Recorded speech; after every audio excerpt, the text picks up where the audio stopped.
It's been said that there are only 7 stories in the world, and that every movie, TV show, video game, and book we love follows one of those plot points. I'm not sure I believe that at all, but I do think that there is a right way to tell a story and a wrong way. And today, I'm joined by author and award-winning screenwriter Geoffrey Calhoun to discuss what makes a great story. This is Tatooine Sons. It's true. All of it. What is the name of the porg on the Millennium Falcon? Force is strong in my family. What do you think his name is? It's a big moment. I am a Jedi, like my father before me. Maybe Turbis?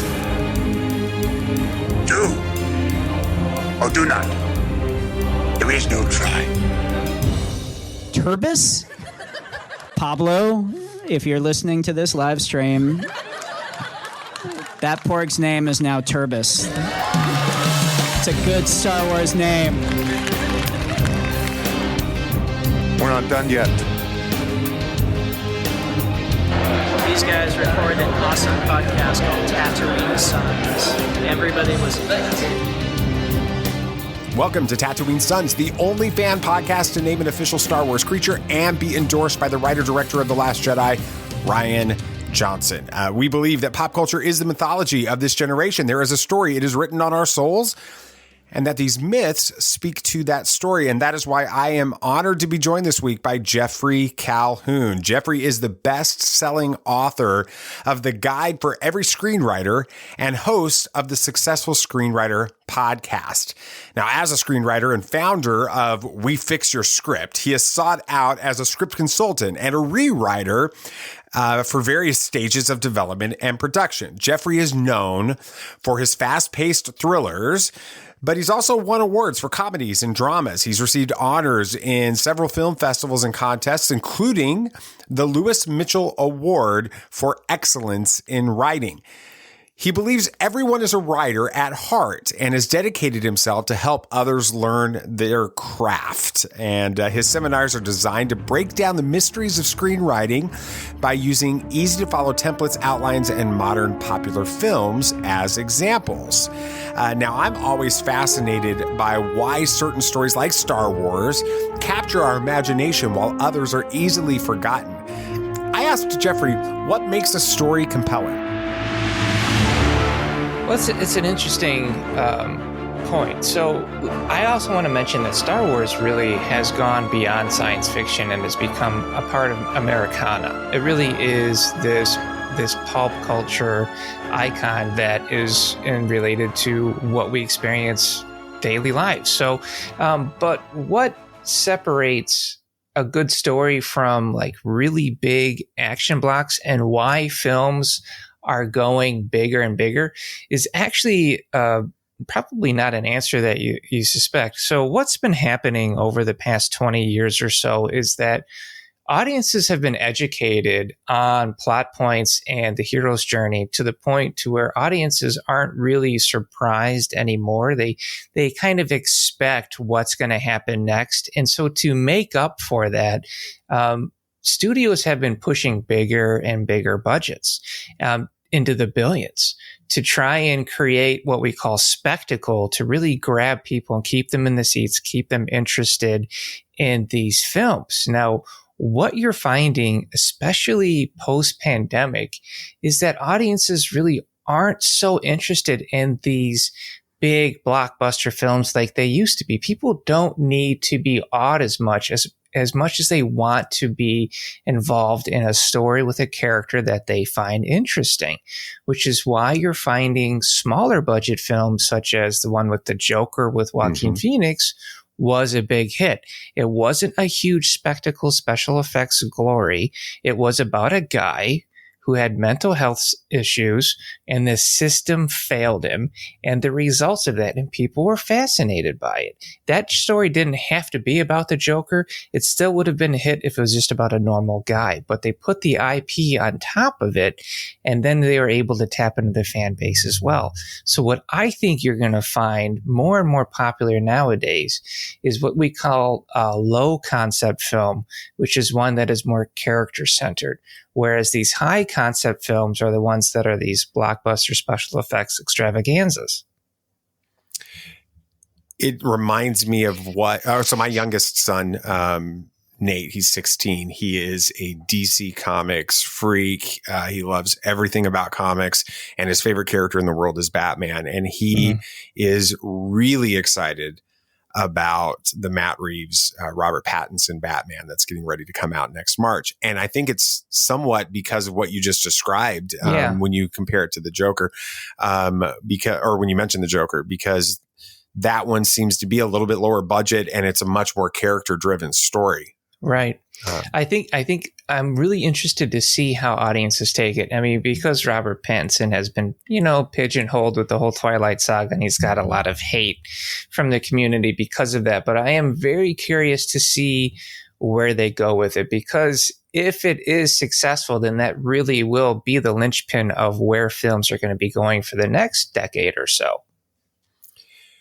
Let's go back to Star Wars for a minute, because one of the criticisms that I've heard levied against the sequel trilogy is that it misses the mark when it comes to some of those big plot points, like the hero's journey type stuff that Joseph Campbell. What are your thoughts on the sequel trilogy and how they tried to tell the stories with that? And did they miss the mark on that?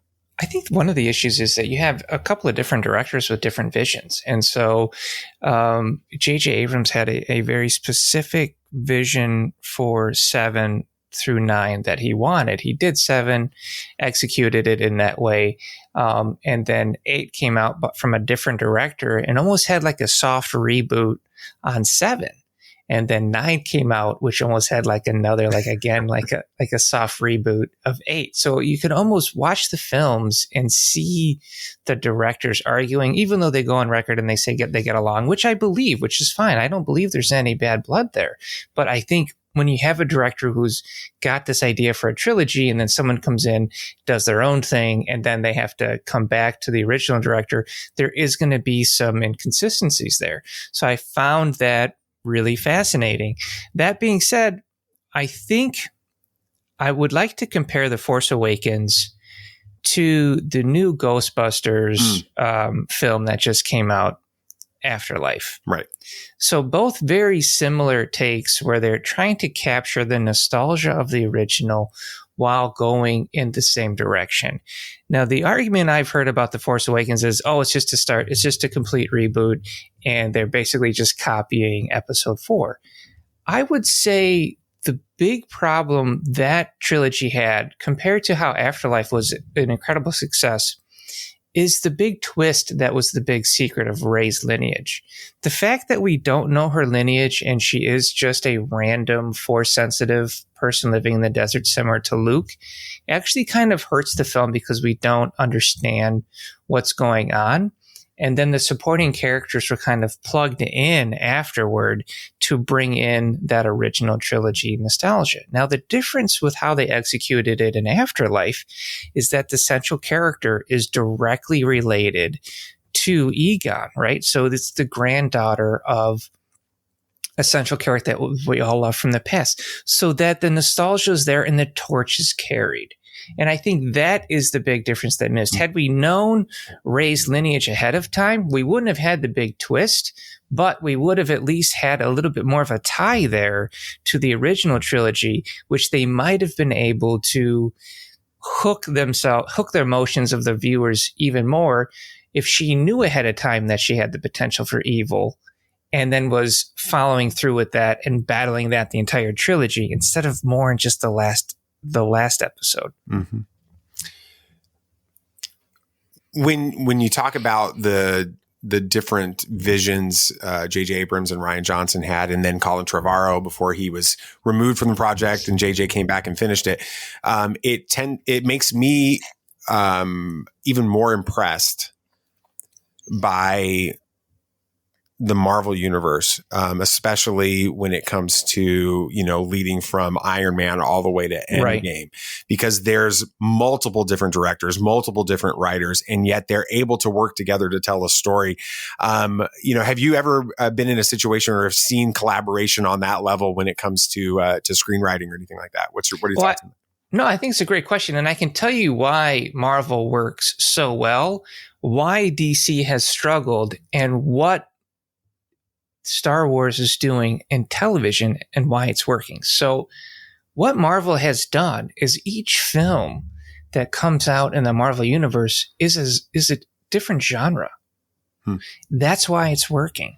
So if you have like Ant-Man and the Wasp, essentially is a heist film. Right. So Ant-Man is a heist because he's a thief. Right. You've got Thor Ragnarok, which came out. That was a comedy. Right. So, Black Widow is an action spy thriller, as well as Captain America Civil War, and then the original Captain America was essentially a World War II film. So they all have their own genres that they focus on. And what that does is it infuses a new type of blood into that superhero film, which allows them to play around with the characters more and be more authentic to who those characters are. Whereas what DC struggled with was for so long is that they just kept trying to redo the tone of The Dark Knight. And that's why it wasn't working. It's like, because we've already seen it. They weren't being really original to the characters until you have Aquaman come in, and then Wonder Woman, with both took their own different spins on it, which was original. Now that's what Star Wars is doing with television. This is why it's working. The Mandalorian is not a Star Wars show. The Mandalorian is a Western. It's a Western in the Star Wars universe. And the fact that they're able to make that work is why it's so interesting. And they're going to keep doing that. The Book of Boba Fett's coming out. I'm hoping Ahsoka will have her own type of genre that they're working on. So if they keep working in different genres, it keeps it new and fresh for the audience.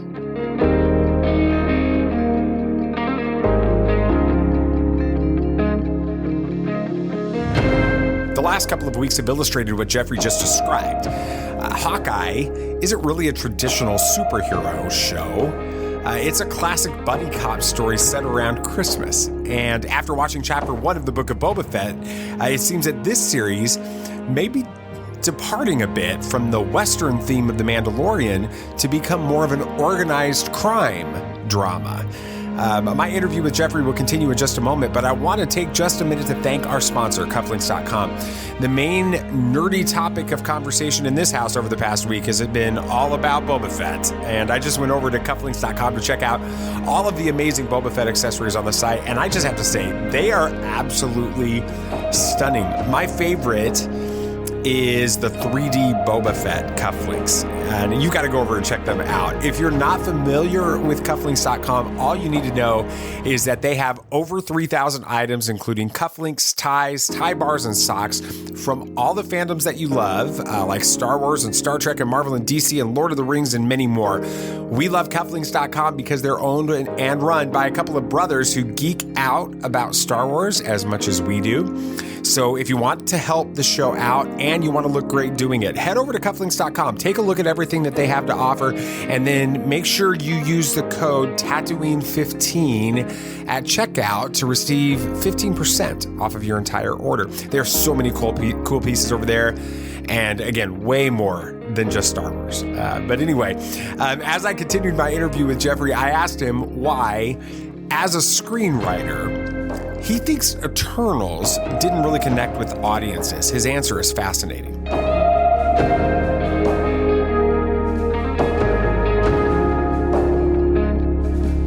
No, I think it's a great question because I watched the Eternals and the thing is, it hits every plot point. It does. It hits every single plot point, but the problem is we're struggling to find the heart of the story. So as we're following the central character, we want to feel for the central character, but we never really hit that heart of the story with them. And they tried to push it from different angles, and it just never landed. One of the issues is because there are so many different characters, so you don't really get to see the characters falling in love as much as they want you to think you do, because they're 4,000 years old and they're leaping through time in so many different ways that the story isn't grounded in the ways it needs to be.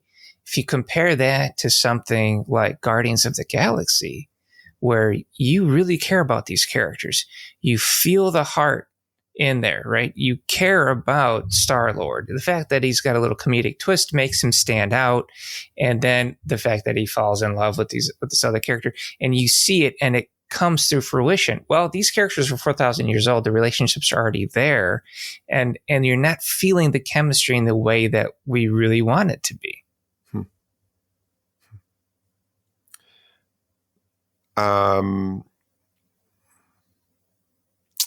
There are some amazing filmmakers like Martin Scorsese and Denis Villeneuve and Ridley Scott that have been very critical of the MCU and Marvel and that type of storytelling. Right. Are there criticisms warranted?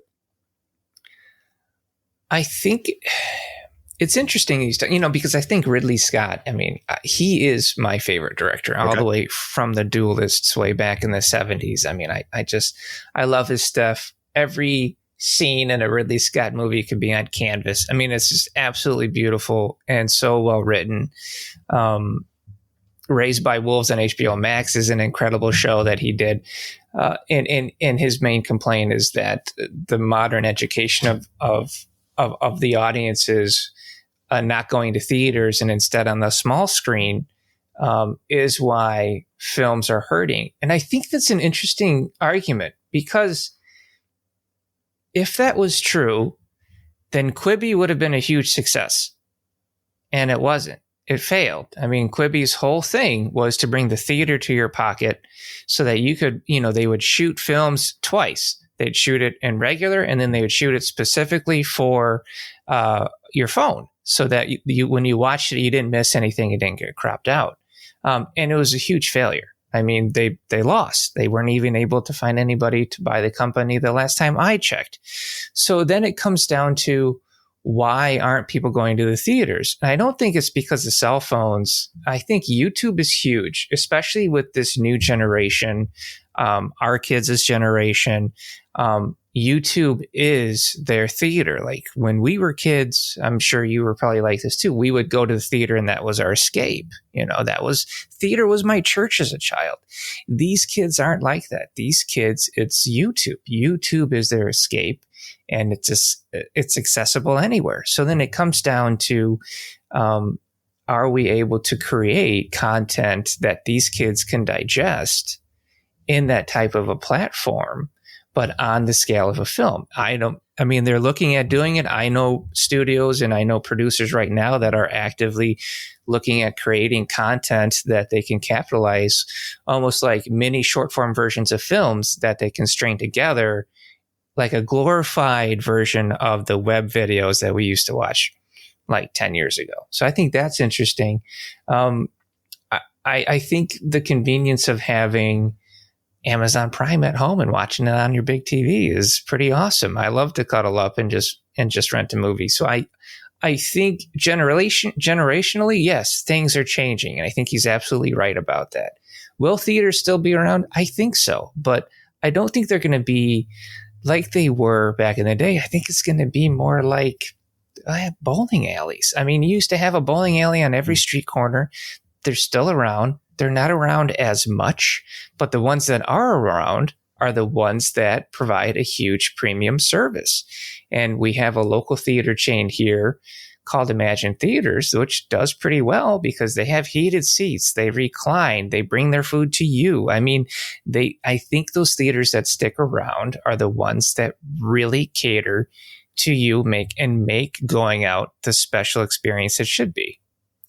Do you think that the style of movie or the type of movie is going to be a big part of that as well? I was listening to another podcast yesterday, and John Roca was on there with my friend Pete, and they were talking about the sort of the mid-level and small films, some of the more character-driven films, even that you're talking about, kind of like The Last Duel. They were acted with in the context of that. Those types of films can be consumed on that 70-inch television through HBO Max or whatever at home, and still have the same general experience, maybe even better by watching it at home.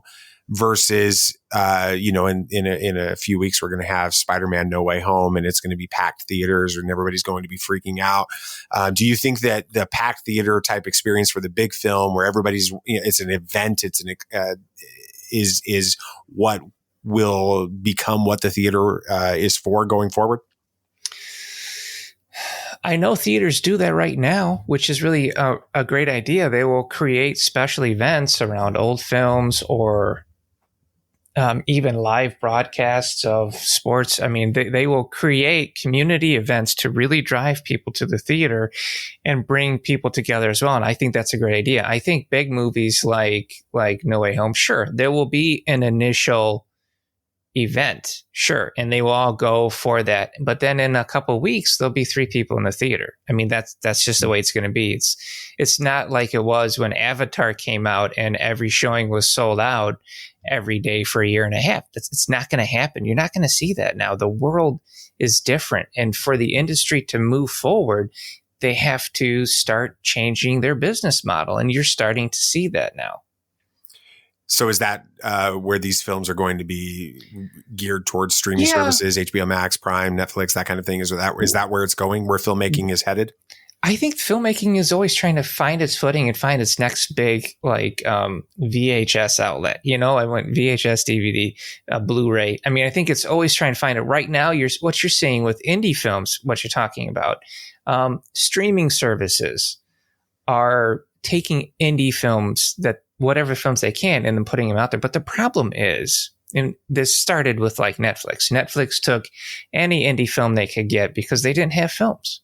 And so then you could watch all kinds of quality films, from really, really great indie films to pretty low budget. How did this get on TV? And then Netflix created their own content, and they said, we don't need you anymore. And they canceled those contracts. So then Amazon Prime started. It was behind the ball. So then they opened up the doors and was a huge proponent of indie films for about 5 years. They were paying really well. You had people that were doing entire marketing strategies just around Amazon Prime. Then again, they filled their library with their own content and canceled contracts, or at least reduced the payments to the point to where indie filmmakers can't make a dime anymore. So now you're seeing indie filmmakers going to a new streaming service like Tubi, where Tubi is taking all kinds of indie stuff. They're tending to take more high quality indie stuff, which is good. And people are getting paid that way. So that's right now what is going on, because the industry is in flux, is trying to figure things out. These indie filmmakers are just trying to go to whatever platform they can that will get a broad audience in front of their film and get them paid. Eventually, I assume Tubi will make enough in a few years from now to where they have their own content. And then yet again, the indie filmmaker will be struggling to find a new platform.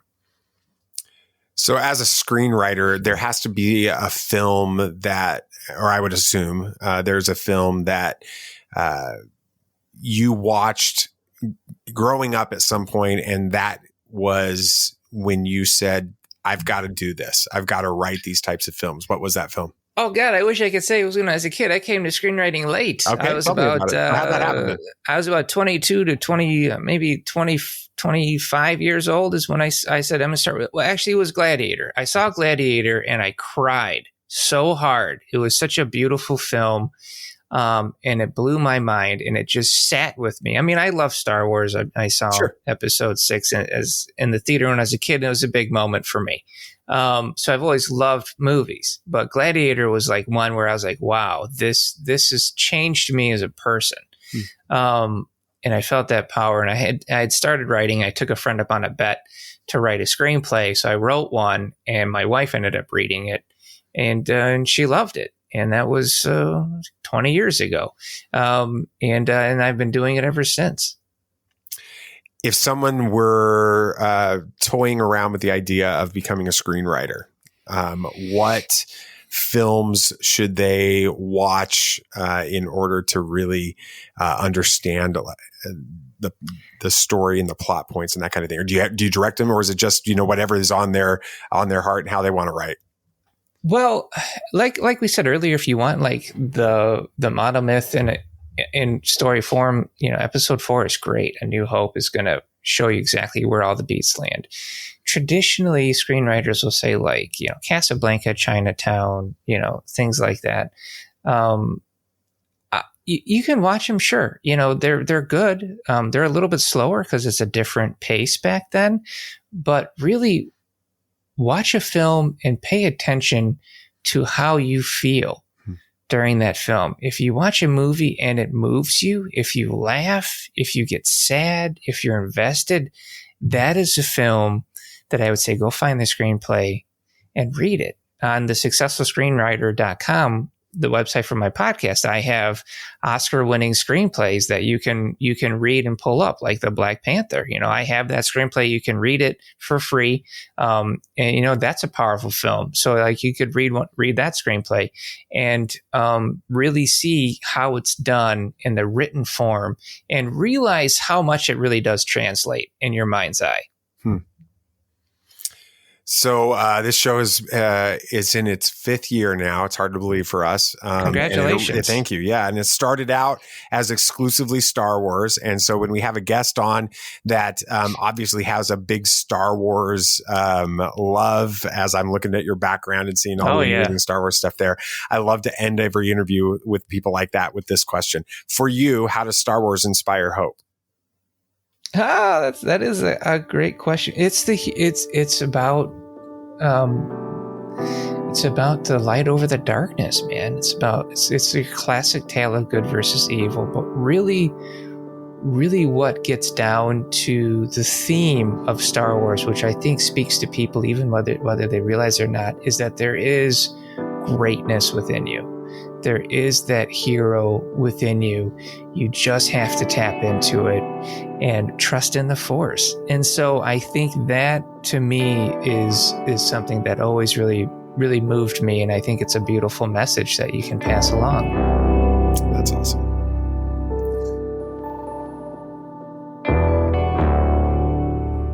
I love Geoffrey's answer to that last question, because it speaks to something that I believe is really important for us to understand. There is greatness within each of us. But I want to take that a step further. The greatness only exists because we were created by a God who designed us each with a very specific purpose. I'm reminded of the words God spoke to the young boy who would become one of the greatest prophets of the Old Testament, Jeremiah. He said, "Before I formed you in the womb, I knew you. Before you were born, I set you apart." Every man, woman, and child was created by a God who has a plan for their lives. Each of us has a destiny. And I want to thank Geoffrey for joining me this week. Make sure you check out Geoffrey's show, The Successful Screenwriter Podcast, and his book, The Guide for Every Screenwriter. To learn more about Geoffrey, just go on over to thesuccessfulscreenwriter.com. And thank you again so much for listening to Tatooine Sons, a pop culture podcast. If you enjoyed this interview, please take a moment to rate and review the show on your favorite podcast app of choice, especially if you're a Spotify listener, since they've just opened that up for you guys. Make sure you hit the follow or subscribe button on your app so that you get every episode the moment it drops. Our next episode will release this coming Tuesday. We'll be reacting to Chapter 1 of The Mandalorian and then taking a little look at Season 4 of Cobra Kai, at least as much of it as we've gotten a chance to watch. And then we'll be previewing Season 2 of Superman and Lois. I'm excited about that. Make sure you follow Tatooine Sons on Facebook, Twitter, and Instagram. Share this episode with somebody else. That's the way that you help this show grow.